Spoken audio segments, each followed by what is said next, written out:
There's a question coming in from Joseph Salem, so the same individual who you reviewed the final folio of. He's asking, should you have a physical folio? So are there times where it would be required to bring one in for an interview? Yeah, that's a good question. I think it's always a nice thing to have. Look, I used to print physical portfolios, and I know they get expensive. They get really expensive, and it's not expected. Like if you turn up to an interview and you go, "Oh, I bought my iPad or I bought my laptop, and I've loaded up the PDF on here. We can flick through." Nobody's going to think, "Oh, they didn't even bring a physical portfolio. Like how stupid." Nobody's going to think that. It's a nice thing to have if you can do it. If there's time, you have to send off to the printers, you have to get it back or print it out on your own printer. If you have an A3 print, like, there's a lot of effort that goes into it, but it's not necessarily 100% a requirement. And look, don't forget, each portfolio needs to be tailored, like I said. And I probably sent out 50, 60 portfolios to get my first placement. And if I'm going to interviews, not at all of them, I only go to if I send out 60 and I get replies back from 3 or 4, it's still a lot of cost to be able to get individual portfolios made up. So yeah, definitely not a requirement. But if you really want to be passionate about it, then why not? Amazing. And Navpreet's asking, she didn't get a chance to take some print screens of some of the slides, and is it possible to get access to the slides or the presentation afterwards? Yeah, I can send over the PDF if you'd like to share that. Yeah. That's brilliant. I'll circulate that as well. Cool. And then let's see. Scrolling through the chat. Demi Banjo is asking, what's your opinion on adding color to a portfolio, and how do you believe it's best done? In terms of amount of color, perhaps? I think color from the images themselves are great, but adding in, like if you're putting color into the template, like the graphic layout, I think you really need to know what you're doing from a graphic design standpoint. And if you do know that, that's great. But I think in this chat, we're generally going to be physical product designers and engineers, where graphic design is not our strong point. And if you just sort of wave an orange or a pink or a blue somewhere, it's gonna either look distracting or not as professional as a graphic designer might see it as. So you need to be really careful. I would recommend personally the most minimal, like zero layout that you can do, and just have the images in the project. If you want to see an example of that, I do, like on my YouTube channel, I posted, I don't know if it was last year or the year before, maybe last year, but I just posted my portfolio, my entire portfolio, my personal own, well, it was up to date at the time. It's probably about a year old now, but that's the one that got me jobs. And if you look at that, there's like as little graphic stuff as I could get away with in that. So feel free to check that out if you want as well. Amazing. And Oral Marianne's asking, you said don't rate your work as such. So he's asking, if someone asks or requests or poses a question, how good are you at this? What's the best way to give an idea in the most simple and quickest way in terms of communicating how good they are at something? Yeah, that's a great question. And I think that time you've added it into your question. What if someone asks me? And by that point, you're having a conversation and you're in the room with them, and you can be open. You say, oh, I'm not so confident in this, or I've only spent, a few weeks learning this or a few months learning this. And you can have a dialogue about that and be open about it. That's fine. But what I don't think should happen is, before I've even met you, before I've even, been in a room with you to go through your portfolio, don't list, oh, I'm only a 2 out of 10 at this program. Don't, by that point, you're just putting yourself down. And it's just not worth, like I said, I can tell already with the portfolio, I can tell with the work. So you don't need to, like, it's such a confidence thing where it's like, I know, because I used to do it. I did used to do it, but it's kind of like I'm saying, before you look at my work, just know that I know I'm not good at this program. And then, it's like a precursor, and you don't want that conversation at all with someone before showing your work. You should just say, here's the work. Like, I'm proud of it. There you go. Later on, of course, if it's raised in conversation, how confident do you feel? Because nobody's going to ask you, how good are you at this? They're going to say, how confident do you feel in this?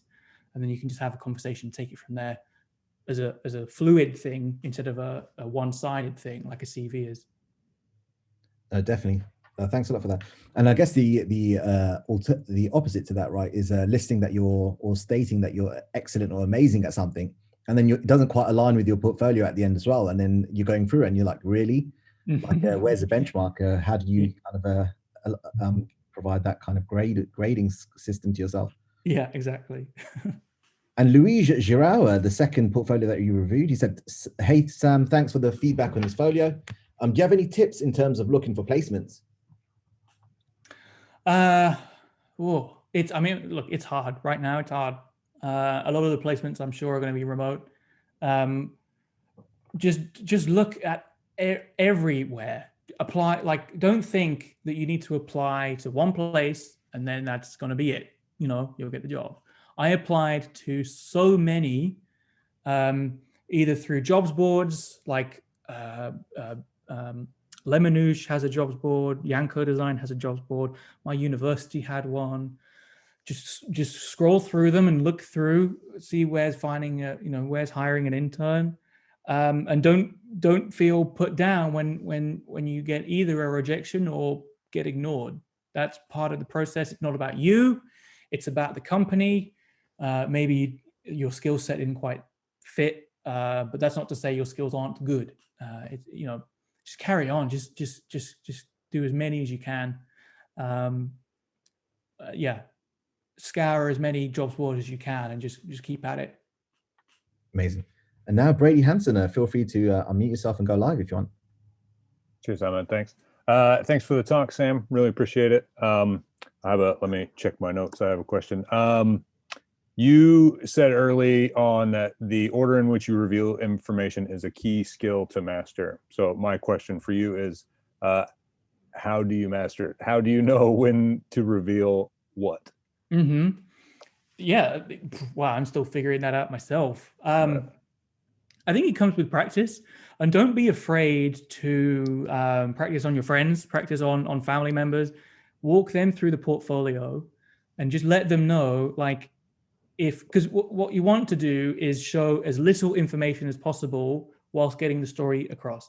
In a portfolio, when you're in the interview, you can, talk about all of the details, but, write as little, if you write a whole paragraph, then try and get that same amount of information in half the sentences. Then try and get that same information again in half the sentences, and then put that in the portfolio. It's possible, which is why I enjoy the phrase, if I had more time, I would have written a shorter letter, because it takes time to condense stuff. But don't be afraid to practice on friends, and just say, like, if something doesn't make sense to you, let me know, and try and do it that way. It's part of the reason why I started YouTube, because I wanted to master that myself. And it forced me, because YouTube's a mean place. And if I didn't explain things properly, or if I explained things too much, or if I didn't explain things enough, the internet lets me know. So it's kind of like, it just takes time and practice. But if you can do it with friends and family or other designers, maybe not, because they're already on the same sort of wavelengths of the projects. If you've done the same sort of, tasks together. So try and find someone that doesn't necessarily know about your project and try and explain it to them. Right. Cheers. Awesome. Cool. Yeah, thank you. And another question coming in from Oral Marianne as well, is saying that what's your opinion in terms of longer portfolio versus shorter portfolio? Yeah, I would say as an initial introduction, a portfolio can be shorter for applying for a job. It's like just the essence of your work. It's just a taste of what you can do in the interview. And I've made this mistake before. I've gone into the interview then with the exact same short portfolio, and I said, here we go, we can go through it. And I got to the end and they said, okay, where's everything else? I was like, this is it. So So you can have a different version of your portfolio where it's like longer, more in detail, maybe more projects, and it's a different document. But you don't need to explain everything to the nth degree in that initial first thing. Amazing. And Hugh Morgan's asking, how do you feel about the portfolio tropes that you see a lot on Behance and Issue and sites like this, where they have like stock sketch pads and iPads and dark backgrounds and things like this? Yeah, there's a lot of that going on at the moment, and I'm guilty of that as well. All of my Instagram from about 2016 until probably about a year ago was sketches that I've done, and then I took a picture of that and put it on the iPad. I mean, I sketched them all on the iPad anyway. So look, I'm guilty of that as well. I do think it adds some context. I do think it, if you show the sketch, but then zoom out and show the tools that you drew it with, as long as they are accurate, as long as it's not a digital sketch and then you Photoshop it with a pencil, then and you Photoshop and you show it sketched digitally, I think it's fine. It's a bit of lighthearted. It adds a sense of this more lifestyle editorial. Like I said, with some of the other projects in the portfolio, just elevating what you've already done to be the next step. And if that means putting a border around that shows an iPad or a notebook with a pencil, that's such a quick thing to do, and it really gives life and humanity to the sketch. So I'm all for it. Don't rely on it. The sketch still has to be good in itself. You can't just show a really, a napkin fast sketch and then zoom out and make this big point of it. But use it sparingly, and I think it adds a lot. Amazing. And Luigi Palumbo is asking that, like in the past, they've been given advice in terms of putting the entire project on a page that could be effective. And what's your opinion on that? And would you say it's better to let the project breathe on multiple pages? Yeah, I'm definitely in team as many pages as it takes, because again, it's this order of information stuff. Whereas with some of the portfolios that I looked at just then, they've put everything on one page, which is, it might be nice to show like an overview, but I'm looking for things that I can employ you based on. And if it's just everything, I'm not really looking at anything.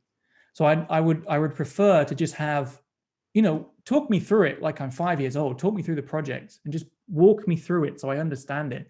It's the first time I'm ever learning about you. It's the first time I'm ever learning about your project. It's the first time I'm ever thinking about the problem you're trying to solve. And if I can be brought along with that story in a way that engages me, and I think, oh man, like the solution is really good because they've thought about everything step by step, I would think that is better than having everything on one page as a summary, even if that page is nicely laid out. Amazing. And I think it links back to the thing about, storytelling and the narrative as well, in terms of unfolding and revealing the story and the process, rather than, like just providing all of the information and having that information overload. Mm-hmm. Yeah. You see a lot, but you're not really seeing anything at the same time. Exactly. Yeah, just overwhelmed. And then Eleanor's asking a question. So I think you've touched on this slightly, but is it better to build a web portfolio, or should we stick to a PDF portfolio? I mean, building a web portfolio is like, it's when you're already trying to learn how to do a portfolio, and then all of a sudden you add in a web element to it that needs to scale, it needs to work on Safari, it needs to work on Chrome, it needs to be on mobile, it needs to be, there's a whole extra thing. And when you're already on a learning curve of making a portfolio, and then you add in a website, it's a lot. So I would recommend doing the PDF first. We're more used to making presentations and documents like that. And then once that's done, then think about a website.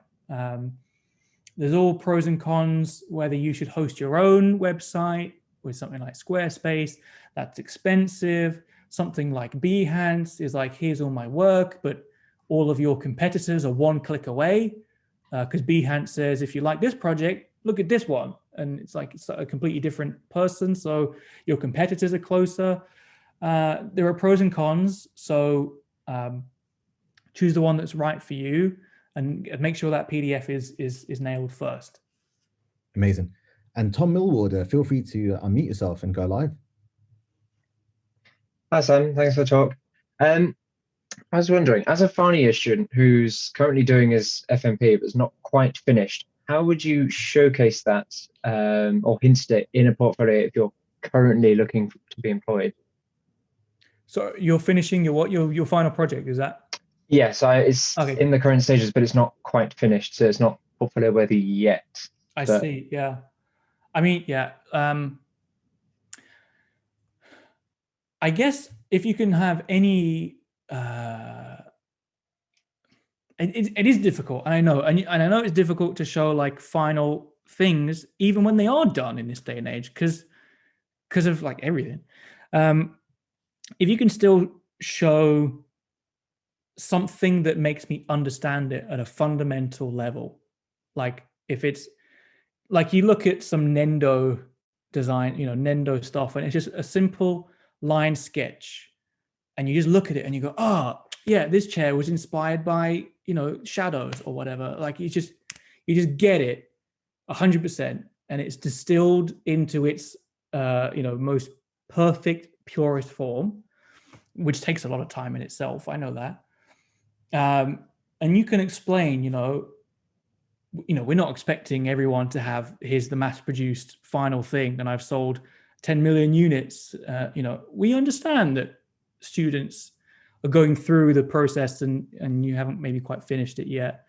But just try and find the essence of what it is and make sure that comes across. So again, I'm not just looking at a bunch of rough thumbnails and then a chart of an infographic and then some cardboard mock-ups. Like there could be something that, and maybe, maybe Leia does this a bit as well on Instagram. If you look at Leia Design, they have like watercolor sketches of the product.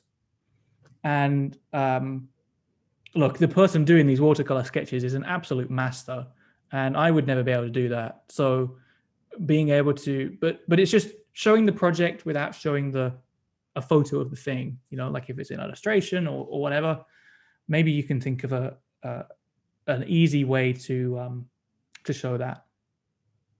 Okay, that's great. Thanks, Sam. Cool. Yeah, no problem. Thank you.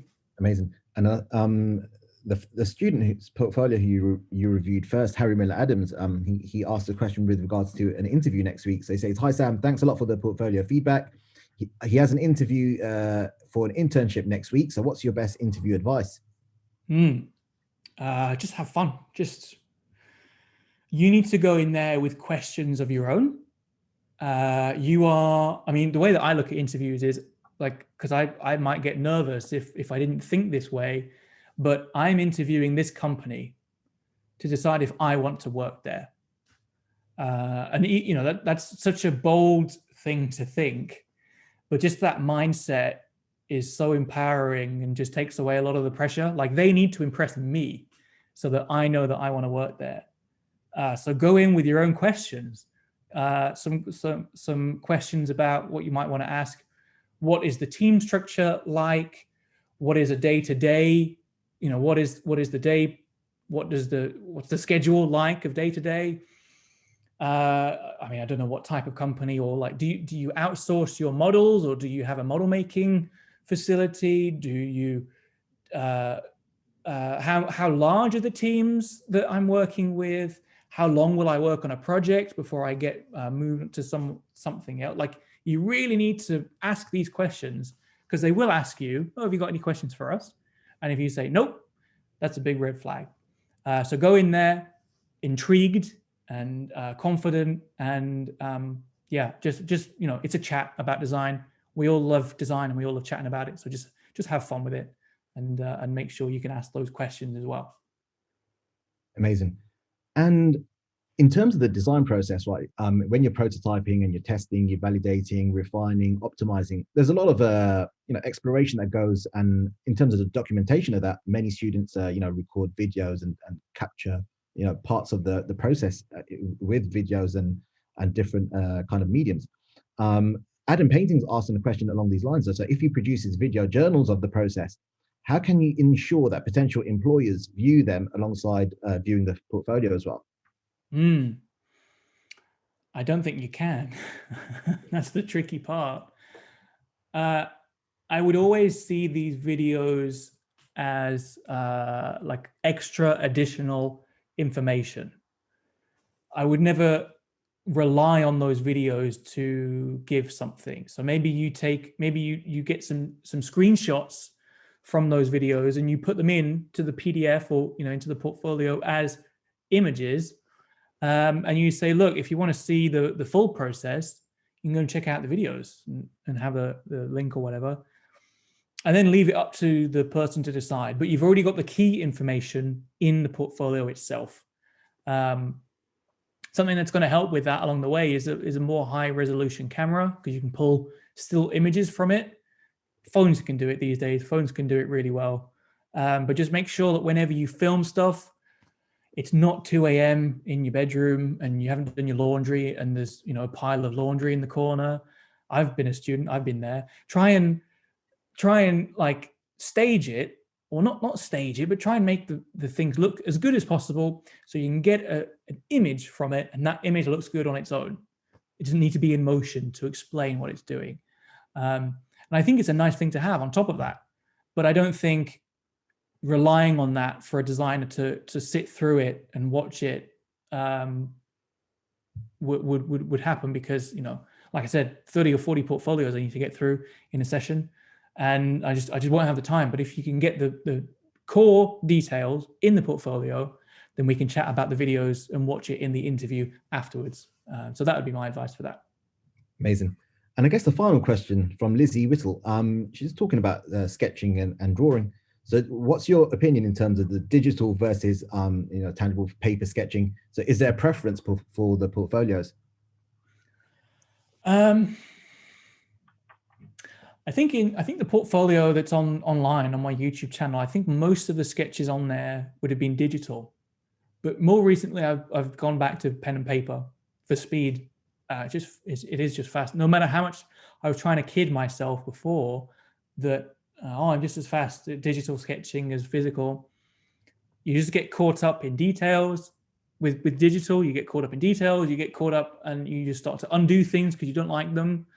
And you lose a lot of work. I think you lose work because if you undo stuff and then sketch over it or whatever. So I think maybe I did myself a disservice by doing digital stuff. I would always think that a digital is more, it's luxurious to be able to do it and get some nice images from it. But in my day-to-day, in my professional life now, it's mostly paper sketches. And I think if you can learn paper sketches, then you'll do great at digital sketches anyway.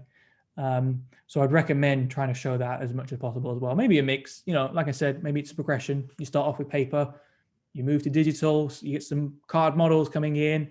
It's a bit of mixed and everything, and then it's fluid anyway. So if you can show that, then that'd be pretty good as well. Amazing. And I guess one final question has come through now by Luigi Palumbo. What softwares do you recommend on the iPad, and what software do you use to sketch on the iPad? Yep. So the sketching app that I use is called Procreate. That is, I think it's like £9 on the App Store. And with apps on iPads, everyone's up in arms. Oh my God, I'm used to an app being 79p or whatever. But £9, it's such an amazingly powerful app. For such a low, like it's on par with what Photoshop can do, I would argue, and it's £9 instead of like £1 billion a month for Adobe. And then so Procreate is the app that I use to sketch. Sketchbook Pro is actually free, and that's a great app as well. I just prefer Procreate personally, but Sketchbook Pro is great as well.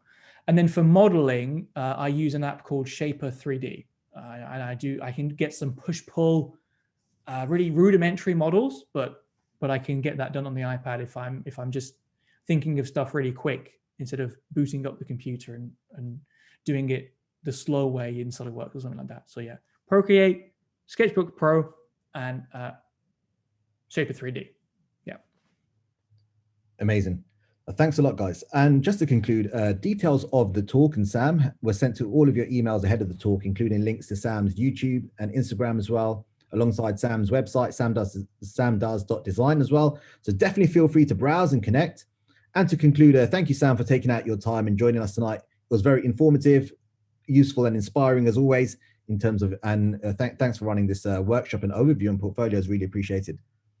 Thank you very much. Yeah, thank you for having me. I had a great time, and I hope everyone found that really useful. Thanks again. Amazing. And then thanks to all the participants and attendees, especially all of the guests, especially those from the Dyson School of Design Engineering and Imperial College London, and all of the alumni who've joined tonight as well. For all students, staff, alumni, and participants, we really look forward to seeing you guys next week. So keep an eye out on your emails for the details of the next speaker and the links to the next talk as well. And until next time, stay well, stay safe, and thank you, guys.